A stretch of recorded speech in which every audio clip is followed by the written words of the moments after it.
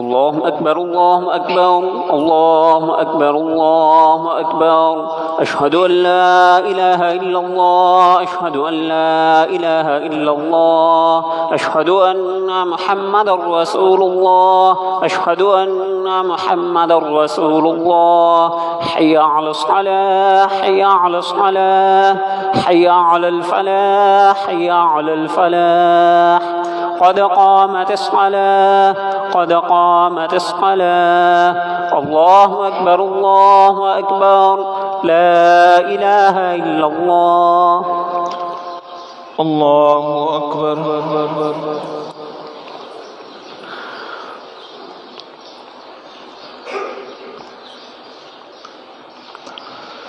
الحمد لله رب العالمين الرحمن الرحيم مالك يوم الدين.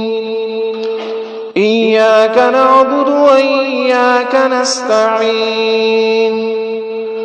اهدنا الصراط المستقيم صراط الذين أنعمت عليهم غير المغضوب عليهم ولا الضالين.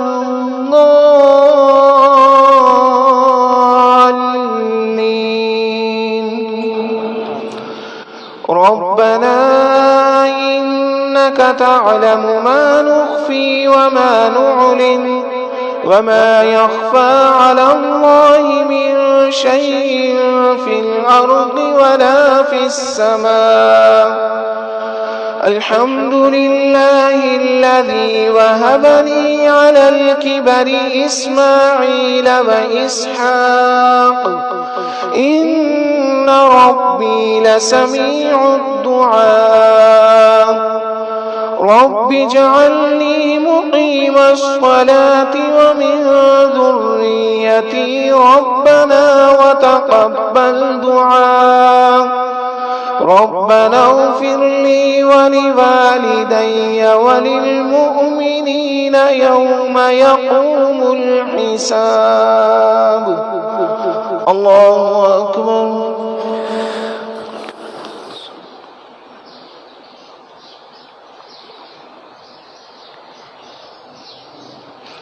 سمع الله لمن حمده. الله أكبر.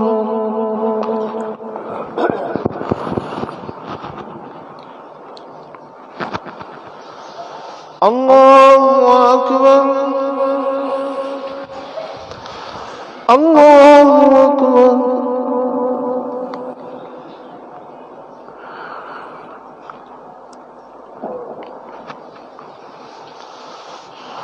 الله أكبر. الحمد لله رب العالمين الرحمن الرحيم مالك يوم الدين. إياك نعبد وإياك نستعين. اهدنا الصراط المستقيم صراط الذين أنعمت عليهم غير المغضوب عليهم ولا الضالين.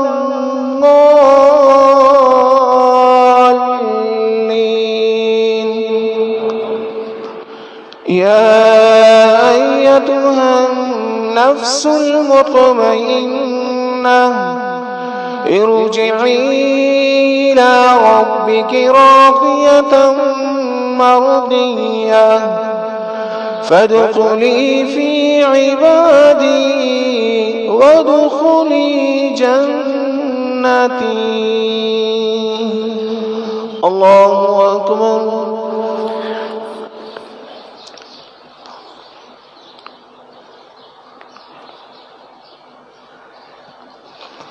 سمع الله لمن حمده.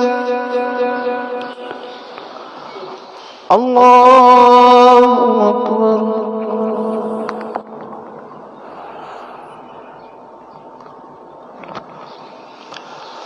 الله أكبر. الله أكبر.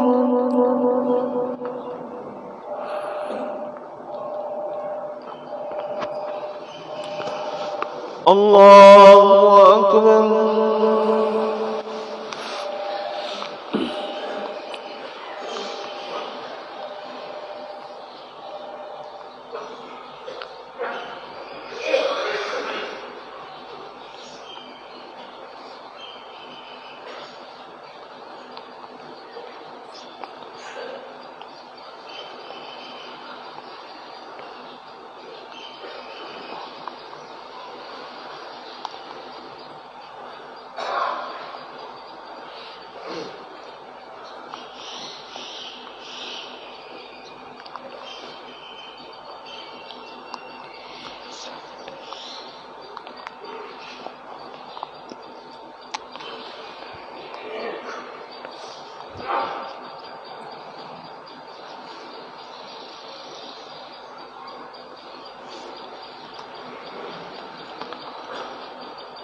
السلام عليكم ورحمة الله. السلام عليكم ورحمة الله. الله أكبر. استغفر الله. استغفر الله.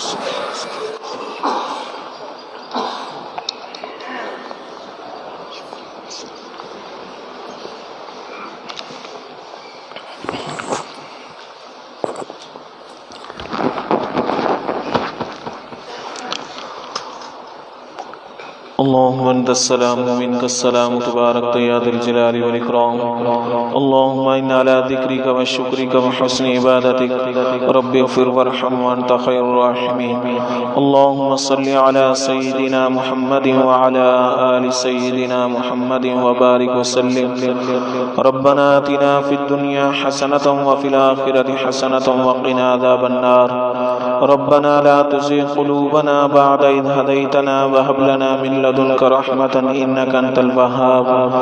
ربنا إنك جامع الناس ليوم لا ريب فيه إن الله لا يخلف الميعاد. الہ العالمین ہمارے تمام صغیرہ کبیرہ گناہوں کو معاف فرما. یا اللہ ہماری تمام خطاؤں سے درگزر فرما.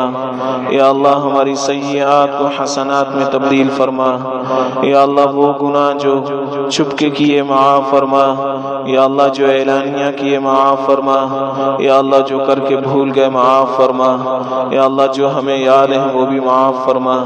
یا اللہ گناہوں سے پاک صاف زندگی عطا فرما. یا اللہ ان اعمال کی ہمیں توفیق عطا فرما دیجئے جن سے آپ خوش ہوتے ہیں. یا اللہ ان اعمال سے ہمیں بچا لیجئے جن سے آپ ناراض ہوتے ہیں. یا اللہ نبی اکرم صلی اللہ علیہ وسلم کی یا اللہ ہر سنت کی ہمیں پیروی کرنے کی توفیق عطا فرما. یا اللہ شیطان کے ہتھ کنڈوں سے ہماری حفاظت فرما. یا اللہ ہم میں سے جو بیمار ہیں انہیں شفائے کاملہ عاجلہ مستمرہ دائمہ نصیب فرما. یا اللہ جو پریشان حال ہیں ان کی پریشانیوں کو دور فرما. یا اللہ جو گھروں میں بیمار ہیں ہسپتالوں میں بیمار ہیں یا اللہ تمام بیماروں کو تمام بیماریوں سے شفاء کلی عطا فرما۔ یا اللہ جو ہمارے بچے بچیاں گھر میں بغیر نکاح کے بیٹھے ہوئے ہیں، یا اللہ ان کے لیے یا اللہ جوڑ کے رشتے مہیا فرما، یا اللہ ان کے لیے جوڑ کے رشتے مہیا فرما۔ یا اللہ جو کاروبار کی وجہ سے پریشان ہیں، اللہ ان کے کاروبار میں برکتیں نازل فرما، رحمتیں نازل فرما۔ یا اللہ جو کچھ مانگ سکے عطا فرما دیجئے، جو نہیں مانگا لیکن ہمارے حق میں بہتر ہے دنیا کے اعتبار سے آخرت کے اعتبار سے، وہ بھی عطا فرما دیجئے۔ ربنا تقبل منا انك انت السميع العليم وتب علينا انك انت التواب الرحیم۔ یا اللہ بچی کا جنازہ ہے، یا اللہ اس کے والدین کو صبر جمیل نصیب فرمائیے اور بہترین نعم البدل عطا فرما دیجئے۔ ربنا تقبل منا انك انت السميع العليم وتب علينا انك انت التواب الرحیم۔ وصلی اللہ تعالی علی خیر خلقہ محمد وآلہ واصحابہ اجمعین، آمین برحمتک یا ارحم الراحمین۔ نماز جنازہ کے لیے صف درست فرما لیں۔